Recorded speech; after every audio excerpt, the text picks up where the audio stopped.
Dans cette vidéo, je serai accompagné d'un jeune homme qui va vous partager son histoire. C'est parti.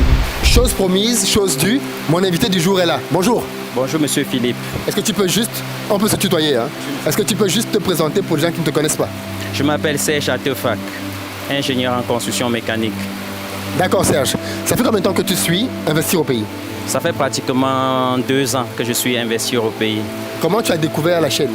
J'ai découvert la chaîne au travers des recherches dans le monde du business et de l'entrepreneuriat. Sur Internet en fait? Sur Internet. Ok, d'accord. Très bien.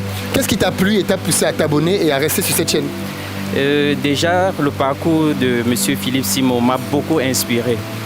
Dans son cadre d'ingénieur, ça m'a aussi assez attiré mon attention, quitte à ce que je me suis posé des questions. Comment est-ce qu'il a fait pour aller jusqu'à ce degré de travailler dans des grands groupes tels que Areva, ainsi de suite. D'accord, ok. L'autre question qui va m'intéresser, c'est que toi, apparemment, tu vivais au Sénégal. Justement, je vivais au Sénégal et je menais mes petites activités. Pourquoi tu as quitté le Cameroun pour aller au Sénégal? J'ai quitté le Cameroun pour aller au Sénégal parce que j'ai étudié dans le Maghreb, notamment en Tunisie. Et par la suite, j'avais un contrat avec certaines entreprises basées au Sénégal à l'égard de Grands Moulins de Dakar et les sociétés de brassicole sénégalaises. Et qu'est-ce que tu faisais là-bas? Donc, tu quittes le Maghreb pour aller au Sénégal à cause de tes contrats, c'est ça? Justement. Et qu'est-ce que tu faisais dans cette société? Dans cette société, j'ai été recruté au départ comme maintenancier, malgré le fait que je n'avais pas une connaissance élargie dans la maintenance des installations industrielles. J'ai beaucoup appris et de quoi j'ai refait une formation secondaire afin de pouvoir me perfectionner dans ce domaine. D'accord, ok, donc tu travailles dans le domaine de l'industrie depuis pas mal de temps maintenant en fait. Tu travailles dans des usines? Justement. D'accord. Comment tu découvres le projet de Bertin et qu'est-ce qui te pousse à prendre un billet d'avion pour venir jusqu'ici? Déjà, le projet de M. Bertin, son parcours tel que vous avez fait allusion dès son départ de SDF à ce qu'il est aujourd'hui au capital industriel qu'il est. Franchement parlant, j'avais un chapeau sur la tête, je l'ai mis sur la table parce que c'était vraiment inspirant. Et j'ai dit, déjà c'est un compatriote, quitte à ce que je vienne, il faut que je cherche à comprendre qu'est-ce que M. Bertin Tchofo fait. Et c'est comme ça que j'ai fait des premières découvertes au travers ce que PAFIC dans les autres PAFIC fait au Cameroun. Alors mais je veux dire oui, mais c'est quand même une grosse décision. Tu décides de prendre un billet d'avion pour venir rencontrer Bertin, tu ne le connais pas, tu n'as pas eu un contact avec son entreprise avant. Qu'est-ce qui te rend confiant du fait que ça va marcher? Déjà, quand vous êtes quelqu'un que vous savez ce que vous avez en vous comme connaissance et que vous savez que celui qui est le responsable, c'est quelqu'un dont il recherche la performance et la qualité. Voilà les points pour lesquels je me suis fixé. J'ai dit, quelle que soit la raison, au Cameroun, je ne manquerai pas de travail. Ce serait impossible afin que je ne travaille pas au sein de PAFIC. Alors, ok, on voit que tu as beaucoup de foi. Du coup, à quel moment tu décides de revenir au Cameroun et comment ça se passe ton recrutement chez PAFIC? Je décide de venir au Cameroun lorsque j'ai vu une des vidéos d'Investir au pays qui faisait allusion au fait que les machines dont M. Bertin avait commandé en Inde étaient déjà au Cameroun. Alors j'ai dit il faut que je descende plus que je dois être là du début jusqu'à la fin. Donc dès que je suis arrivé, je suis allé à PAFIC, j'ai déposé ma demande et puis j'ai commencé à patienter comme toute personne qui dépose une demande d'emploi. J'ai commencé à patienter. Un bon jour, je reçois l'appel. Écoutez, c'est vous Y? J'ai dit oui. Vous êtes déjà occupé? J'ai dit non. Je me pose la question, quel est le service qui m'appelle? On me dit non, c'est la direction des ressources humaines de PAFIC. Est-ce que vous pouvez vous déplacer pour tel jour? C'est comme ça que je me rapproche auprès les ressources humaines. Après un bref entretien, on me dit il n'y a que monsieur qui peut décider d'un certain nombre de choses en ce qui me concerne. J'ai dit ok, sans souci. L'entretien, je leur ai posé la question s'il y a un truc qu'ils n'ont pas compris et qu'ils voudraient qu'on revienne là-dessus, qu'ils me disent. Ils m'ont dit que non, ils ont compris ce dont ils veulent. Patienter, monsieur vous rencontrera entre-temps. Un bon jour, je reçois encore l'appel de monsieur et je dis ok, Je dois donc essayer. Il m'a donc demandé de me rapprocher. On peut faire comment pour se voir? J'ai dit, monsieur, franchement parlant, même s'il faut que je prenne un taxi en course là où je suis, je vais vous rencontrer. Il m'a posé la question où est-ce que j'habitais. Quand je lui ai donné la localité où est-ce que j'habite, il a dit non, la distance et le temps dont il a en face de lui, ça ne marcherait pas. Reprogrammons ça 4 jours après. Le 4e jour, 7h30, j'ai dit, ah, monsieur peut être encore au lit. J'ai patienté. 9h, j'ai rappelé. Il n'a pas décroché, mais gloire à Dieu, il m'a rappelé par la suite. Il m'a dit, est-ce que c'est possible qu'on se retrouve au champ tel jour? En venant, prépare-toi tel que. Après un bref entretien, tu devras commencer le travail. C'est comme ça là que je me déplace. Alors j'arrive dans la zone et que j'attends jusqu'à ce qu'ils viennent et que par la suite, quelques questions relatives aux machines industrielles que nous avons ici sur place. Il a dit, OK, préparez-vous, vous commencez demain. J'ai dit, d'accord, merci. Et je me suis agenouillé dans cette cour dont nous sommes là-dessus. J'ai dit, gloire à Dieu, car ce n'était pas facile de prendre un billet d'avion, venir et que vous n'êtes pas sûr quand vous êtes là. Rien entre vous ne faites que sortir de l'argent. Vous vous posez autant de questions. C'est comme ça là que je commence et qu'aujourd'hui je suis en train de travailler pour l'installation.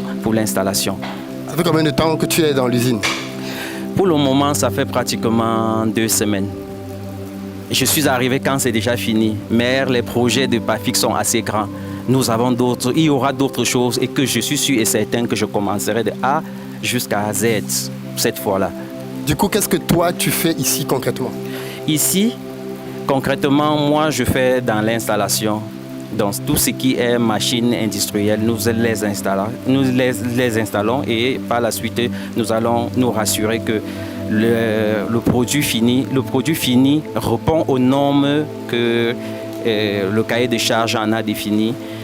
Par la suite, nous allons aussi voir si, après toutes ces installations, n'y a-t-il pas eu quelque chose que nous avons mal positionné ou peut-être qui a été peut-être préalablement mal calculé afin que nous autres qui sommes sur le terrain, nous puissions apporter des éléments rectificatifs afin que quand monsieur commandera d'autres machines, il pourra faire allusion à ces petits problèmes dont nous avons vus ici sur le terrain. Très bien, très bien, très bien. L'une des dernières questions que je veux te poser, qu'est-ce que tu penses donc maintenant de l'installation? Parce qu'en fait, l'installation des machines que l'on voit à l'arrière là est quasiment terminée. Qu'est-ce que tu en penses? Déjà, je sais que tel que nous avons fini l'installation, notre souhait et toute personne qui est en train d'œuvrer pour PAFIC, c'est attendre juste que comme ça là, de voir les premiers sacs de farine sortis. Et d'après ce que j'ai lu et que j'ai essayé de comprendre au travers l'une des vidéos dont vous avez posé, c'est bientôt. Nous attendons. Oui, c'est imminent en fait. Hein. On est très très proche là du lancement des premiers sacs de farine. Et j'espère que je serai là pour vous présenter tout ça. Est-ce que tu es fier de ton choix 2 semaines après en étant dans l'entreprise? Dis la vérité. Hein. En aucun des cas, je ne regrette point de mon choix. Oui. Pour ceux qui n'ont pas encore pris des décisions, par moment, faites le premier pas. C'est ce que j'ai fait. J'ai payé ce billet d'avion, je suis venu.